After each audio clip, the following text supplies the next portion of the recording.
जैसे एग्जाम्पल 5 में हमने प्रूव किया था कि स्क्वायर रूट 3 इज इर्रेशनल।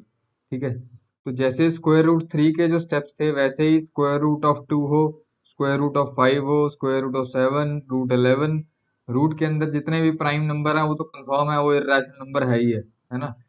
तो उनके लिए सबके लिए सेम स्टेप्स हैं, तो बस थोड़ा सा जो चेंज है वो मैं बता देता हूँ। रूट 2 के केस में जो कि थ्योरम 1.3 है, तो रूट 2 इज इरेशनल प्रूव करना है तो कैसे करेंगे। तो जैसे यहाँ पे से स्टार्ट किया था, टू प्रूव करना है root 2 is irrational.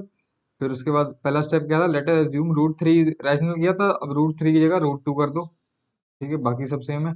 Root let us assume root 2 is irrational. तो अब रूट 2 इरेशनल, सॉरी यहाँ रूट 2 रैशनल लिखना था क्योंकि हमें हमने जो अज्यूम किया है वो रैशनल। ठीक है, रूट 2 इज रैशनल। रैशनल मतलब root 2 is equal to p by q. ठीक है, पी बाय क्यू फॉर्म में लिख सकते हैं where p and q are integers, q is not equal to zero. तो अब यहाँ पे पी और क्यू को प्राइम है, जैसे इस वाले केस में था वैसे इसमें भी सेम ही है, सारे स्टेप सेम है, बस सिर्फ रूट टू टू की जगह 3 की जगह 2 आ गया, बस और कुछ नहीं। Where p and q are coprime, जो कि पहले भी बताया था रूट 3 वाली एग्जांपल में। को प्राइम मतलब उनका एचसीएफ जो है 1 है। तो पी और क्यू को प्राइम नंबर है, को प्राइम मतलब एचसीएफ पी ऑफ क्यू का 1 है। ठीक है, तो नेक्स्ट स्टेप में हम क्या करते थे, क्यू को ऊपर ले जाते थे, तो p is equal to root two q. इसलिए रूट 3 वाले एग्जाम्पल में यहाँ पे क्या था, p is equal to root 3 q. ठीक है, सारे स्टेप सेम है। नेक्स्ट स्टेप में हम क्या करते थे, स्क्वेयरिंग बोथ साइड्स करते थे। ठीक है, स्क्वेयरिंग करके ये 2 बन गया, बाकी क्यू स्क्वायर होगा, ये पी स्क्वायर हो गया। ठीक है, स्क्वेयरिंग बोथ साइड्स, तो 2 को फिर इसके नीचे लेके आते थे हम। P square by 2 is equal to q square. क्यू एक इंटीजर है तो इंटीजर का स्क्वायर करेंगे तो वो भी इंटीजर आएगा, तो यानी राइट साइड पे इंटीजर है। ठीक है, फिर आगे लिख देंगे, क्योंकि राइट साइड पे इंटीजर है, इंटीजर तभी आएगा जब हम जब ये पूरे का पूरा 2 से डिवाइड हो रहा है तब इंटीजर आएगा, नहीं तो फिर फ्रैक्शन में आता है ना। तो p 2 divides p square, therefore p 2 divides p as well. ठीक है, यूजिंग थ्योरम वो लिख सकते हैं यहाँ पे, तो वही थ्योरम लिख दी मैंने। In A square by B, if B is a prime number. ठीक है, नीचे वाला प्राइम नंबर है, जैसे कि यहाँ पे प्राइम नंबर है, कभी 2 आएगा, कभी 3 आएगा, कभी 5 आएगा।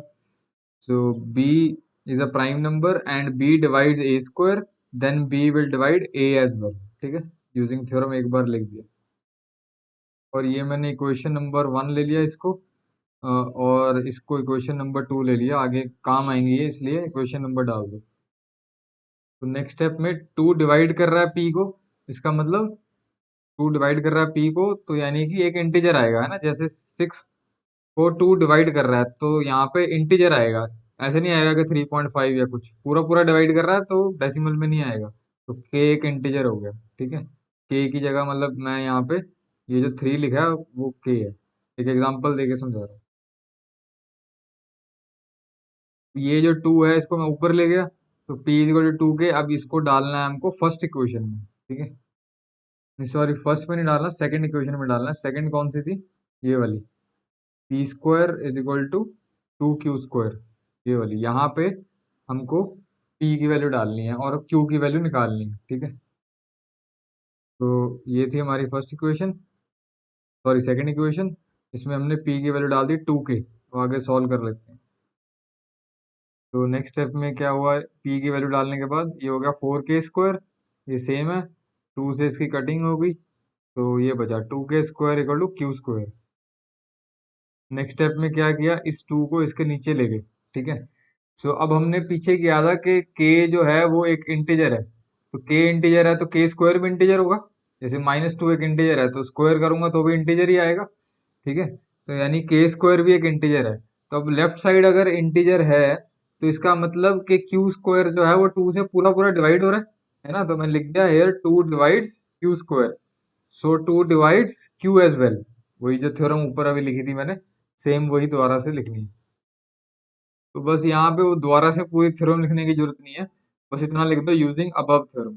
ठीक है, तो 2 डिवाइड्स क्यू एज वेल, और इसको इक्वेशन नंबर 4 दे दिया। तो इससे पहले एक इक्वेशन आई थी जहाँ पे 2 डिवाइड कर रहा था p को, है ना, 2 डिवाइड p एज वेल। वो कौन सी इक्वेशन थी, ये रही third equation, where two divides p as well. Third equation में कह रहे हैं हम कि टू पी को डिवाइड कर रहा है, और फोर्थ इक्वेशन में हम बोल रहे हैं कि वो क्यू को डिवाइड कर रहा है ना। तो from third and fourth two divides both p and q. ठीक है, तो P and Q has two as common factor other than one, क्योंकि हमने कहा था स्टार्टिंग में कि P और Q का जो HCF है वो वन है। वन ही एक कॉमन फैक्टर है बोथ में, और दोनों को प्राइम नंबर्स है। बट अब हम कह रहे हैं कि P एंड Q का टू भी एक और कॉमन फैक्टर है। ठीक है, क्योंकि टू डिवाइड दोनों को कर रहा है। तो अब क्या लिखें आगे? अब क्योंकि एक और कॉमन फैक्टर आ गया अदर देन वन, इसका मतलब तो ये हुआ कि P और Q को प्राइम नंबर नहीं है। ठीक है, लेकिन हमने तो अज्यूम किया था कि P और Q को प्राइम है। तो but we assume that P and Q are coprime, so our assumption was wrong. So by contradiction we have proved that root 2 is irrational. तो बिल्कुल सारे वही सेम स्टेप्स हैं जो हमने जब square root of three prove किया था इर्रेशनल है एग्जाम्पल में जो हमने किया था। ठीक है, तो कुछ भी चेंज नहीं है, बस थ्री की जगह टू आ गया। उसी तरह अगर रूट फाइव का पूछा है तो भी सेम स्टेप्स हैं, बस रूट थ्री थ्री की जगह फाइव आ जाएगा। रूट सेवन का भी सेम है, थ्री की जगह सेवन आ जाएगा। सारे स्टेप्स सेम है। बस ये स्टेप्स तुम्हें पता होने चाहिए कि क्या क्या लिखने हैं। ठीक है, दैट्स इट।